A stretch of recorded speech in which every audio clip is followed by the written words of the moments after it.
জ্বালানি তেলের ঘাটতি দেখিয়ে রাজশাহীর অধিকাংশ ফিলিং স্টেশনগুলো বন্ধ রাখা হচ্ছে। পর্যাপ্ত পরিমাণ জ্বালানি তেল সরবরাহ না পেয়ে বিপাকে পড়েছেন ট্রাক ও বাস চালকরা। এতে করে পণ্য পরিবহনের জন্য কাঙ্ক্ষিত যানবাহন পেতে সংকটে পড়তে হচ্ছে ব্যবসায়ীদের। এমন অবস্থায় পণ্য পরিবহন ব্যয় বৃদ্ধির আশঙ্কা করছেন তারা, যা দ্রব্যমূল্য বৃদ্ধির কারণ হয়ে উঠবে। বিস্তারিত রাজশাহী থেকে রাজু আহমেদের প্রতিবেদনে। রাজশাহীতে জ্বালানি তেলের তীব্র ঘাটতির কারণে শহরের অধিকাংশ ফিলিং স্টেশন বন্ধ রাখা হয়েছে। যারা খোলা আছে সেখানে যানবাহন নিয়ে ভিড় করতে দেখা যাচ্ছে। এতে করে দেখা দিচ্ছে দীর্ঘ লাইন, ঘটছে অনাকাঙ্ক্ষিত ঘটনা।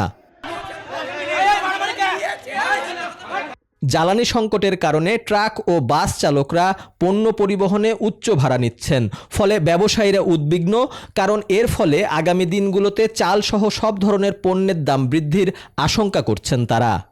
ভাড়াজনিত কারণে চালের দাম বেড়ে যাওয়ার সম্ভাবনা আছে। ট্রাক ভাড়া ঢাকা চিটাগাং আগে যেখানে ছিল হয়তো 20,000 22,000 টাকা, সেটা এখন 25,000 30,000 32,000 টাকা পর্যন্ত ভাড়া ট্রাক মালিকরা চাচ্ছে।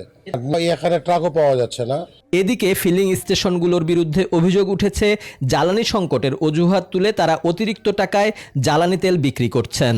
পাম্পওয়ালাদের কাছে তেল আছে, যেমন এই বেলপুকুরে একটা পাম্প আছে ছানা আল্লাহ, ও নিজে মহাজন উদ্বৃত্ত আমার কাছে 100 লিটার তেল দিয়ে 2,000 টাকা উদ্বৃত্ত নিয়েছে। তাহলে আমরা পরিবহন চালাবো কি করে? প্রত্যেকটা পাম্পে প্রায় তেল আছে, লাগছে আমার 50 লিটার, দিবে 10 লিটার। পরিবহন চালকদের দাবি, ঘন্টার পর ঘন্টা ফিলিং স্টেশনে দাঁড়িয়েও মিলছে না কাঙ্ক্ষিত পরিমাণ জ্বালানি তেল। আমরা তেল পাচ্ছি নি, মানে শ্রদ্ধ পরিমাণ আমরা তেল কম পাচ্ছি, তাহলে আমরা নুকাল টিপ মারছি এখন বেশি ভাংশ। এখন তানোর থেকে রাজশাহীর মধ্যে টিপ মারছি, আগে খুলনা বরিশাল পটুয়াখালী দিক যেতাম। লাগবে আমার 70 দিছে 10, লাগবে 200 দিছে 100। এই তো সারাদিন গাড়ি চাললে সারা রাত পহরা দিতে হয়েছে, ধর্ণা দিতে হয়েছে।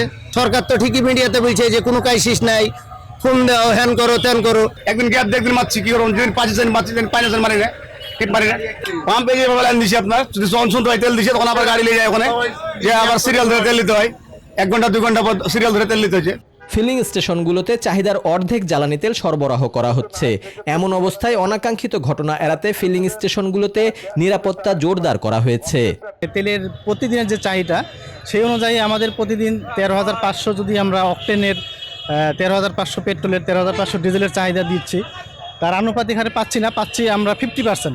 আসলে এরকম সার্বিক পরিস্থিতি এরকম হয়ে গেছে যে আমাদের পাবলিককে এখন মানে থামানো, এদের কন্ট্রোল করা আমরা খুব হিমশিম খেয়ে যাচ্ছি। অনেক সময় প্রশাসনের সাহায্য নিচ্ছি, অনেক সময় গ্যামজামের মতো হয়ে যায়। আমাদের পাম্পে আপাতত এখন কোনো তেল নেই। আমাদের লরি গেছে ঘাট থেকে তেল নিয়ে এসে আমরা আবার দেওয়া শুরু করবো। ট্রাকগুলো আবার তেল নেওয়ার জন্য এখানে অপেক্ষা করছে সবাই। পেট্রোল নাই, হয়তো বের করবেন না।